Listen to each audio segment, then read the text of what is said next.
Many of you have probably been watching Teach You a Lesson lately. The South Korean series currently ranked #1 on Netflix in dozens of countries. In the series, there's an organization known as the Educational Rights Protection Bureau. Whenever something happens at a school that the administration can't handle on its own, the Bureau steps in. And once its officers arrive, everything is dealt with decisively. Those responsible are forced to pay the price, leaving viewers with a satisfying sense that justice has been served. The case I'm going to tell you about today also began with an incident at a school that the administration couldn't resolve. The difference? This story was real. It happened in Taiwan, and no one ever came to step in. The case dragged on for more than 2 years. It passed through 3 levels of court, brought hundreds of people into the streets outside the legislature, and ultimately forced the judicial authorities to draft a proposed amendment to the law. The case took place in New Taipei City, Taiwan. It's the most populous city on the island, forming a vast ring around Taipei. More specifically, the incident occurred in Tucheng District, a residential and light industrial area in the southwestern part of the city. There stood a school called Qing Shui. It included both a senior high school and a junior high school division, meaning middle school and high school students shared the same campus. December 25th, 2023 was a Monday. Christmas Day isn't a public holiday in Taiwan, so students went to school as usual. During the lunch break, classroom doors were closed, students ate their boxed lunches, and then lowered their heads onto their desks for an afternoon nap, a routine deeply associated with Taiwanese schools. It was shortly after noon. Just before 1 o'clock that afternoon, the New Taipei City Police Dispatch Center received an emergency call. The report was brief. At the junior high division of Qing Shui School, a male student had gotten into a confrontation with another student and had been cut with a utility knife. He was bleeding heavily, and he had lost consciousness. Emergency responders arrived at the scene quickly, but when they lifted the boy's shirt to examine him, something immediately appeared wrong. There wasn't just one cut on his body. There were multiple wounds, and in both depth and size, none of them looked like injuries that could have been caused by a utility knife. By then, the boy showed no signs of life. Paramedics immediately began CPR at the scene before rushing him to the nearby Far Eastern Memorial Hospital, one of the largest hospitals in the area. Chest compressions continued without interruption throughout the journey. At the same time, somewhere else in the city, the boy's father received a phone call from the school. The caller told him that his son was in the emergency room at Far Eastern Memorial Hospital and urged him to come immediately. The father had no idea what was happening. His son had gone to school normally that morning. He asked over the phone what exactly had occurred, but the person on the other end kept repeating the same sentence, "Just get to the hospital right away." He hung up, got on his motorcycle, and rushed to the hospital. On the way, he tried desperately to think of an explanation. Maybe his son had fallen during physical education class. Maybe he'd fainted because of low blood sugar. The father ran through one possibility after another in his mind, and not one of them was correct. When he reached the hospital, he was told that his son was inside the emergency resuscitation room. He wasn't allowed to enter. He stood outside the door, watching medical staff move in and out, trying to catch even the briefest glimpse of what was happening inside whenever the door opened. As he waited, people brought him one form after another to sign. A consent form for blood transfusions, a consent form for life support equipment. He signed and then signed again. He later recalled that he signed so many documents that his hand began to shake and he could no longer hold the pen steady. During the emergency treatment alone, his son received more than 60 liters of blood, nearly 16 gallons. And as soon as the blood was pumped into his body, it flowed right back out. Only after the doctors explained the situation did the father begin to understand that his son had been stabbed and had lost an overwhelming amount of blood. The doctors connected the boy to an artificial heart-lung support system, commonly known in Taiwan as ECMO. With its help, his vital signs began to recover. But the thing raising those numbers was a machine, not his son's own body. The doctor told him directly that the situation was extremely grim. Even in the best-case scenario, even if the boy survived, his brain had been deprived of blood and oxygen for far too long. There was a strong possibility that he'd remain in a persistent vegetative state.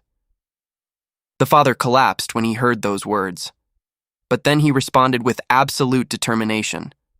As long as his son was still alive, even if he had to live in a vegetative state, he would accept it. I can't tell you the name of the boy lying in that hospital room. Under Taiwanese law governing cases involving minors, even his name cannot be made public. In the press, he was identified only as a male student with the surname Yang. In this video, that's how I'll refer to him as well. Yang was 15 years old at the time. He was in the 9th grade, his final year of junior high school. His parents said that ever since he was little, he'd been a cheerful child who smiled often. He also had an older sister, 4 years his senior. But because of an illness she suffered as a child, she had an intellectual disability. Many children in that situation might have felt neglected or even tried to distance themselves. Yang never did. From an early age, he took on twice the responsibility of most children his age.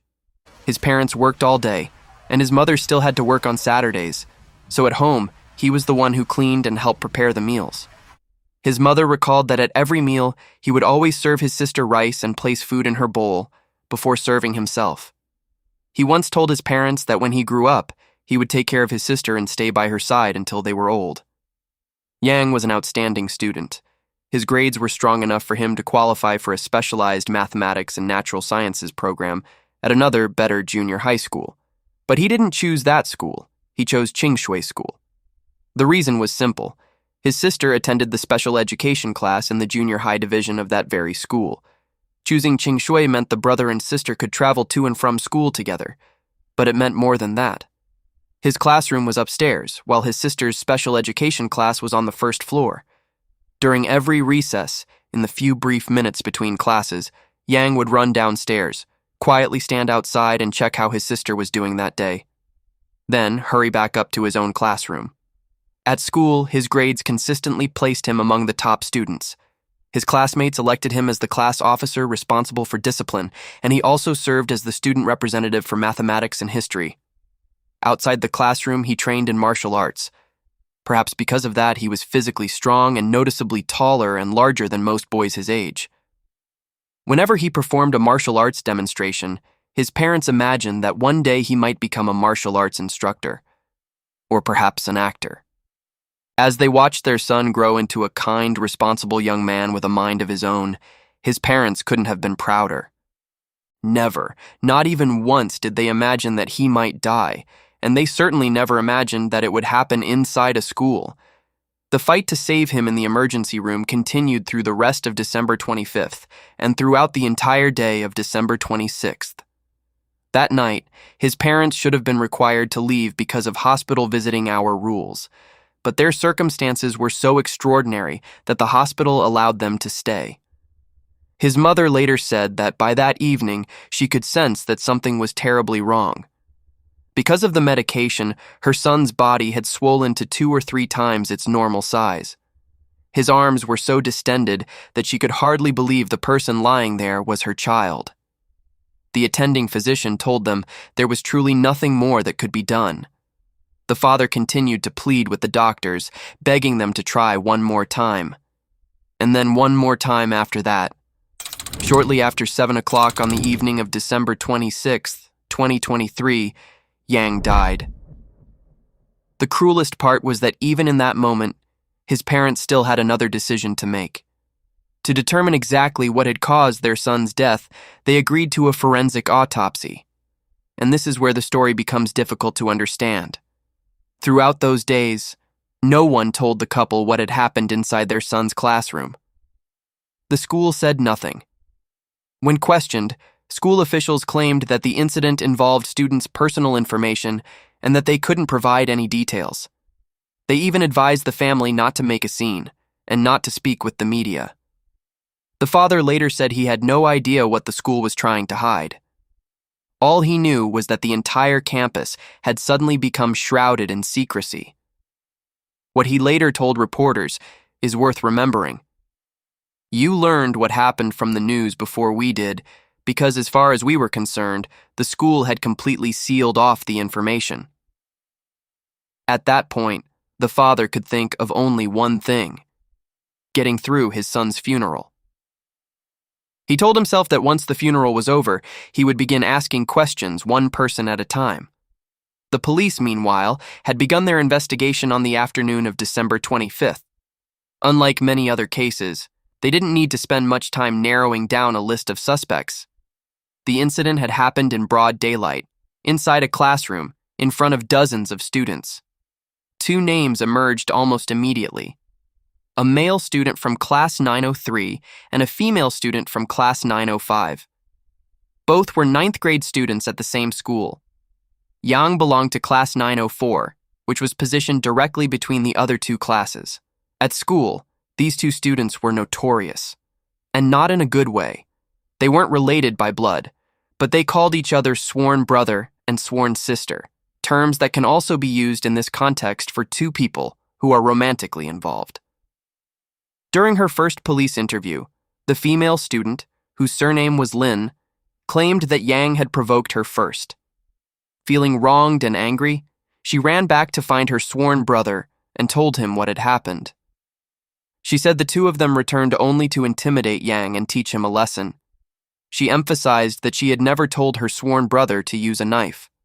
When asked how many times her sworn brother had stabbed Yang, she replied that it was probably 5 or 6 times.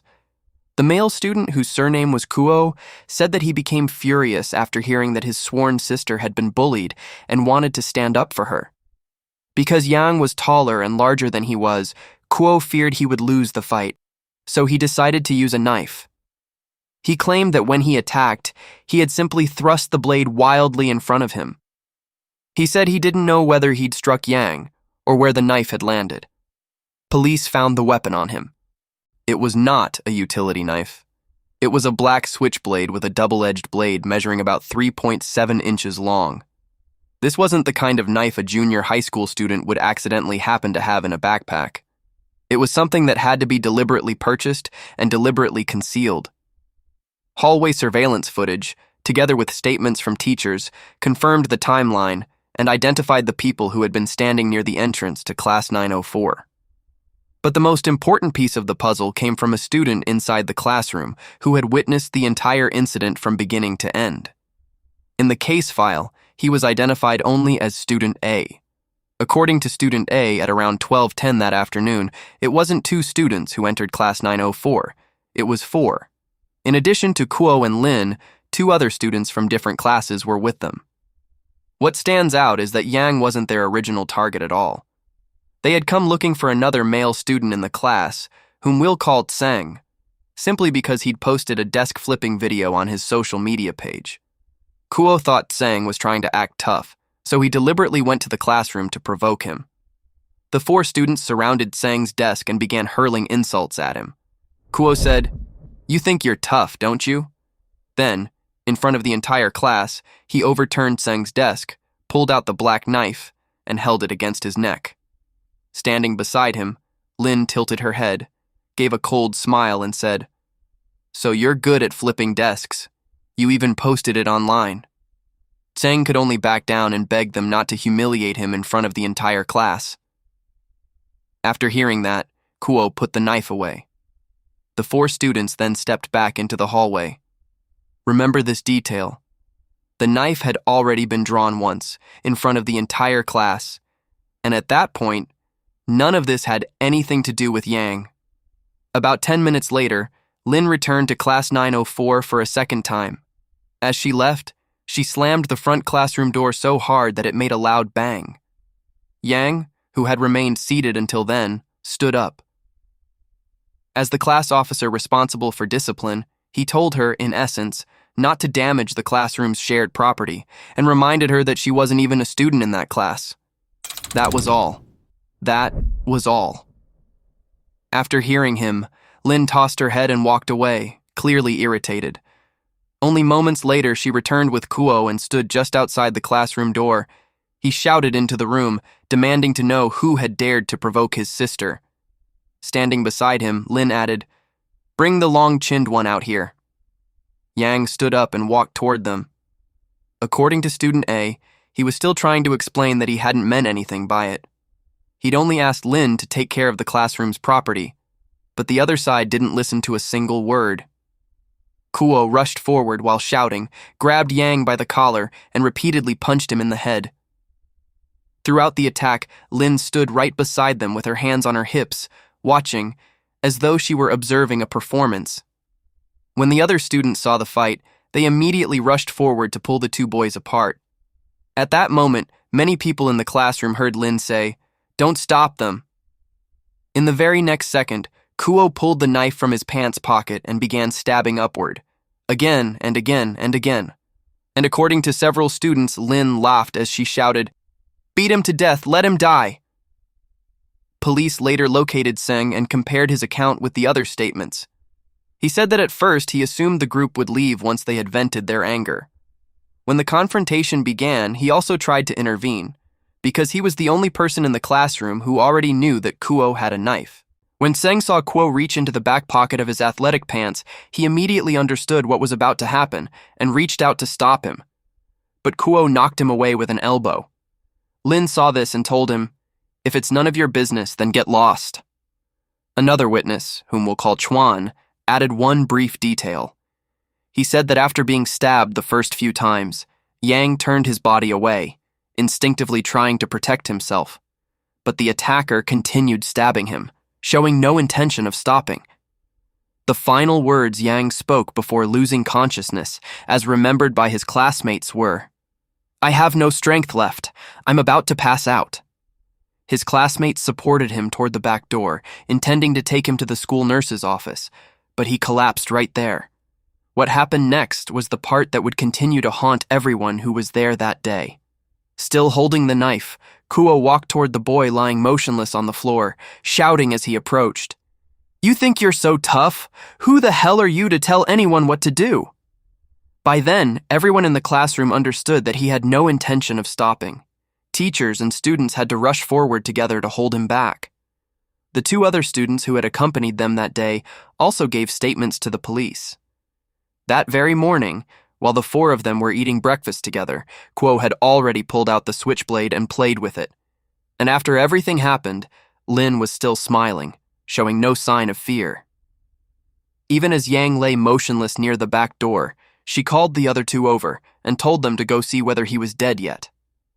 The forensic autopsy later confirmed what the witness accounts had already revealed. Yang had 7 wounds caused by a sharp object. One wound was on his left shoulder, close to his neck, with the wound track running downward through his left first rib. The other 6 wounds were evenly divided, 3 in the front of his chest and 3 in his back. The 3 wounds to his chest were concentrated on the left side. All 3 traveled upward, passing through the area of his left 6th rib. One of those thrusts pierced the pericardium and entered the right ventricle of his heart. It was the fatal wound. The 3 wounds in his back traveled downward. 2 were on the right side of his back, and 1 was on the left. The wound on the left struck the upper portion of his left kidney, causing bleeding within the capsule surrounding the kidney. The 3 wounds in his back needed no witness to explain them. A person who has turned his back is no longer facing his attacker, no longer fighting back, and no longer posing a threat to anyone. Yet the knife struck 3 more times. On December 25th, Kuo was taken to the Taipei Juvenile Detention Center on a charge of attempted murder. Lin, however, was released into the custody of her family, meaning she was allowed to return home, with her family required only to ensure that she appeared whenever summoned by the court. On the evening of December 26th, after Yang died, the charge was changed to murder. So, who were these 2 children? Kuo was born on December 17, 2008. He had turned 15 only 8 days before committing the crime. His father worked as a house painter, but the work was unstable. On days when he found work, he earned about 2,000 new Taiwan dollars, equivalent to a little over $60. The man owned neither a house nor a car and had repeatedly been taken to the police station for drunk driving, intentional assault, and obstructing official duties. Kuo's biological mother died by suicide in 2016, 7 years before the case occurred. But the story didn't end with his parents.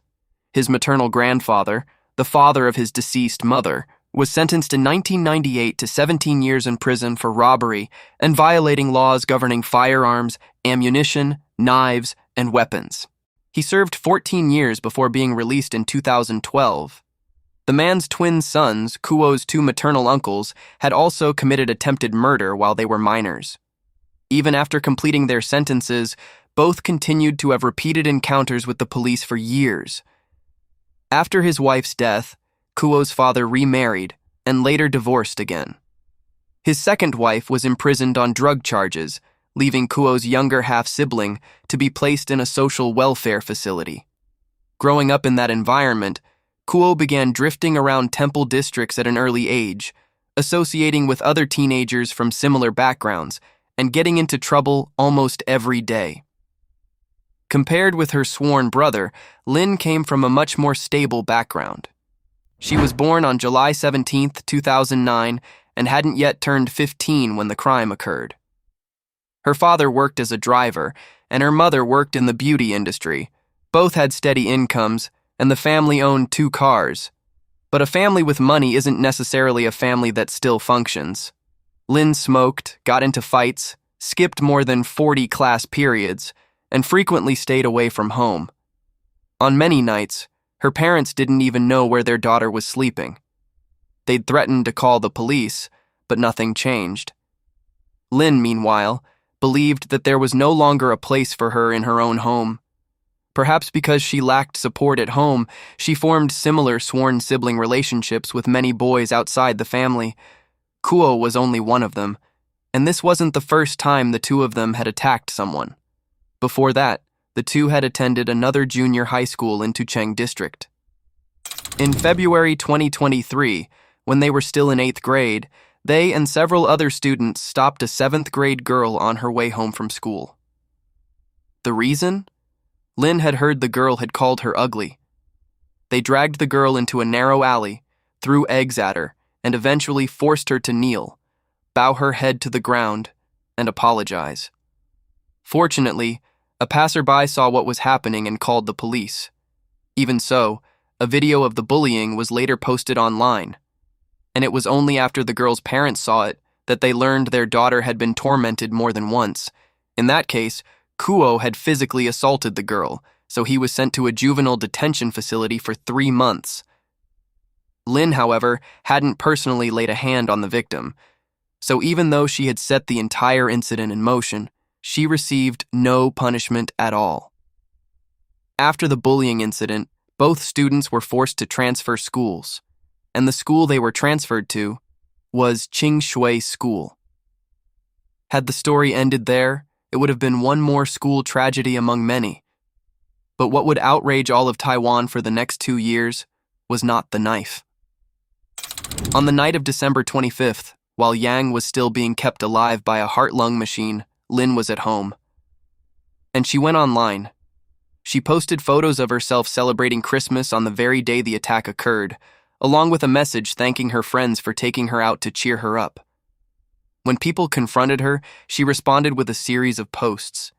She wrote that she hadn't told anyone to do anything, that she had done nothing wrong, and asked why everyone was making such a big deal out of it, adding a smiling emoji at the end. She wrote that she had plenty of other sworn brothers and wasn't afraid of anyone. She complained that because of the incident, her father had cut off her allowance. And then she wrote a sentence that people in Taiwan still remember today. "I'm not 18 yet. The law will protect me." After being taken to court on one occasion, Kuo posted a photograph of himself outside the courthouse, tagged the location, and raised his hand in a victory sign. More seriously, while she was still released into her family's custody, Lin sent messages to several students who had been present on the day of the attack, instructing them on how to answer police questions. One student took screenshots and reported her. Police asked the court for an order to bring her in and prevent the witnesses from coordinating their stories. But the request was denied, because the particular legal provision they cited wouldn't take effect until January 1st of the following year. Only after switching to a different legal procedure did the court issue a search warrant. Lin didn't appear at the police station to give her statement until January 4th, 2024, and it wasn't until January 8th that the juvenile court placed her in detention. In other words, 2 full weeks passed between Yang's death and the detention of the person accused of ordering the attack.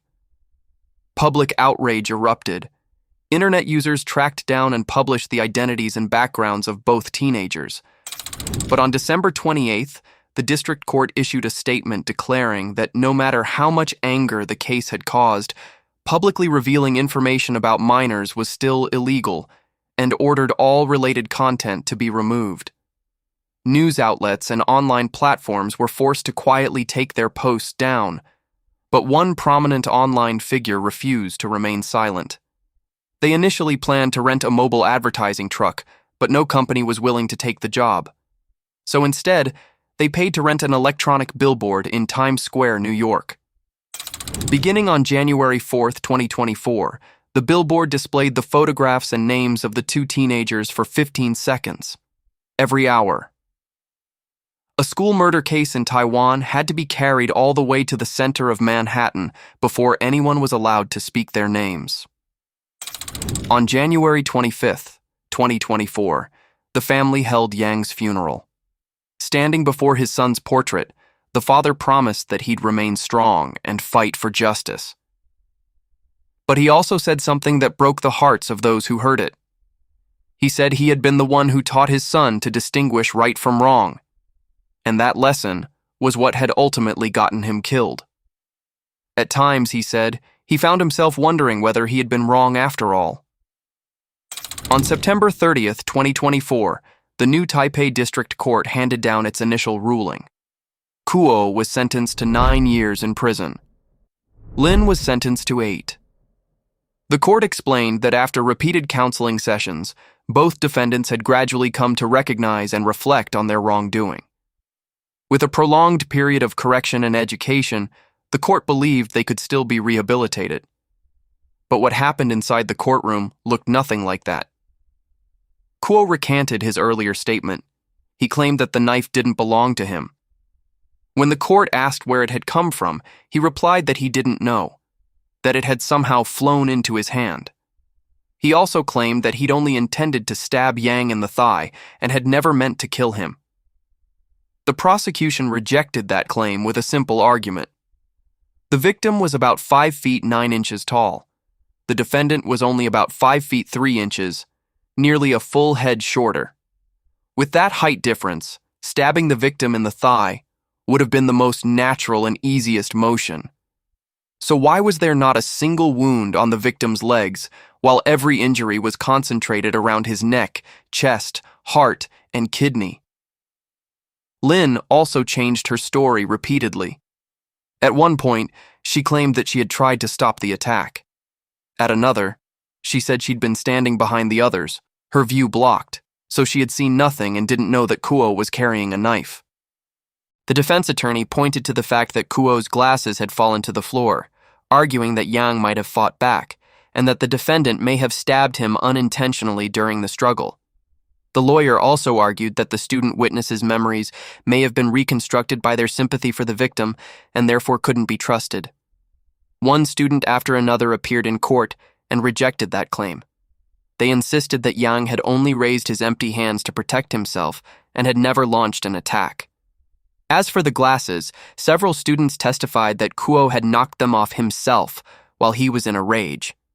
The prosecutors believed the sentences were far too lenient and filed an appeal. On December 23, 2025, almost exactly 2 years after the attack, the High Court delivered its ruling on appeal. The original verdict was overturned. Kuo's sentence was increased to 12 years, while Lin's was raised to 11. The court found that when determining the original sentences, the lower court had failed to consider the pretrial investigation reports, which included assessments of each defendant's risk of reoffending. When the mother heard the ruling, she cried out before the panel of judges, "You're giving them another chance, but who is going to give us another chance?" And then came the most controversial detail in the entire case. According to the family, near the end of the appeal proceedings, one judge asked the couple whether they'd be willing to let the 2 defendants care for them later in life, as though fulfilling a child's duty to their parents. When this became public, outrage erupted. Some said that one question had set Taiwan's justice system back 20 years. But in fairness, the High Court later explained that it was the father himself who had initially requested restorative justice proceedings. The judge had only asked what form of compensation the family might be willing to accept, and the moment they rejected the idea, the court suspended the process. In the appellate judgment itself, the panel apologized to the victim's family 8 times and called on the government not to leave victims' families to face their suffering alone. But for a father who has lost his son, the distance between a lawful procedure and the feeling of abandonment can be immeasurable. On February 12, 2026, just before Lunar New Year, the Supreme Court rejected the final appeal. The criminal sentences became final: 12 years and 11 years. They could no longer be changed. The following day, the couple held a news conference. The father read an 18-point statement. His body trembled as he spoke, and at times he had to cover his face with his hand. He said what he hated most was a photograph of his son being treated on a stretcher, posted online with the caption, "The most beautiful scenery." He asked the court to trace the IP address of the account that had posted it. He was told that it couldn't be traced. He challenged that answer, saying that in other cases, when people made statements online, the authorities identified them immediately. So why couldn't they do the same in his son's case? He also said that he had never been allowed to see the psychological assessments of the 2 defendants. The judgment stated that they had a high risk of reoffending, but only the judges and defense attorneys were permitted to read the details. In his entire 18-point statement, he had praise for only one person: the female judge who had broken down in tears with him when the verdict was announced. The civil case, meanwhile, moved in a direction few people could have imagined.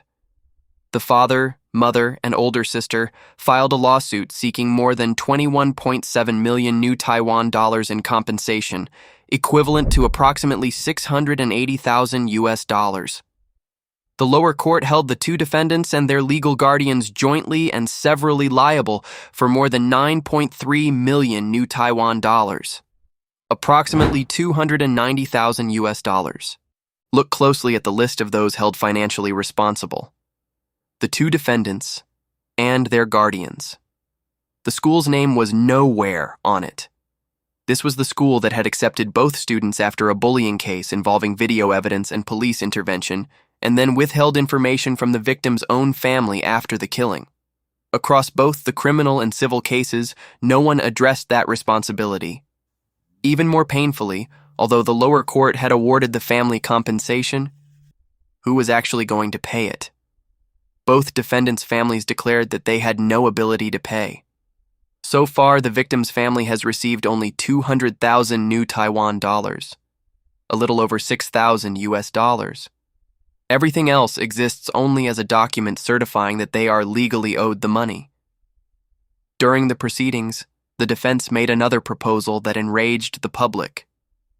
After the killing, individuals and organizations donated more than 14 million new Taiwan dollars to the victim's family, approximately $445,000 US. The defense attorneys argued that those donations should be counted as part of the compensation owed by the defendants.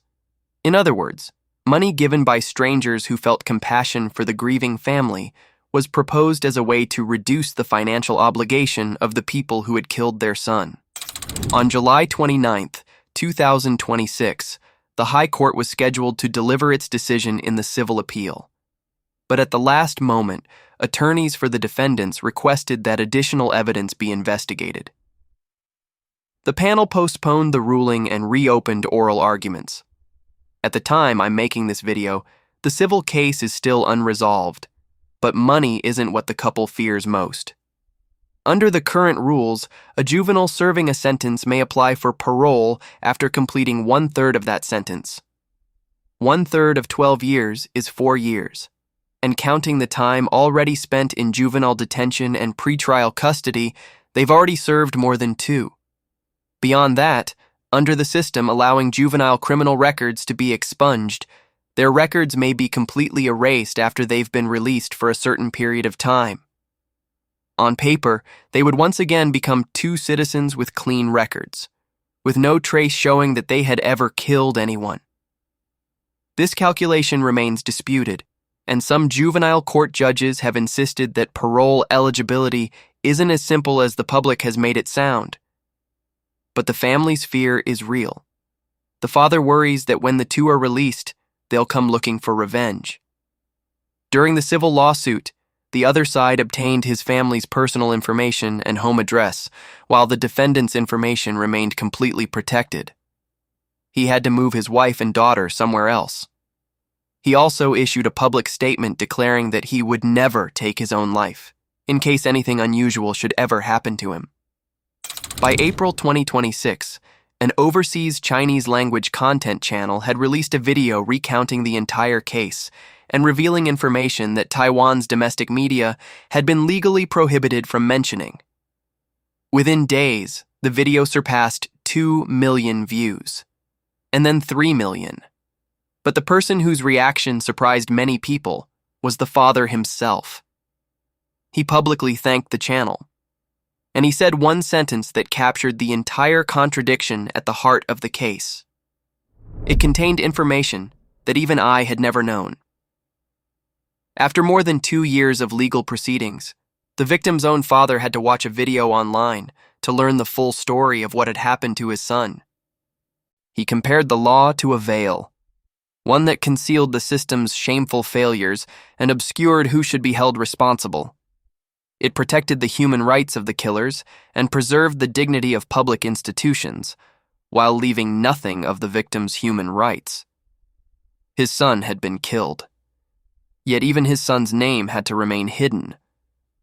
On March 14, 2026, more than 300 people gathered in the streets outside the legislature, demanding changes to the law.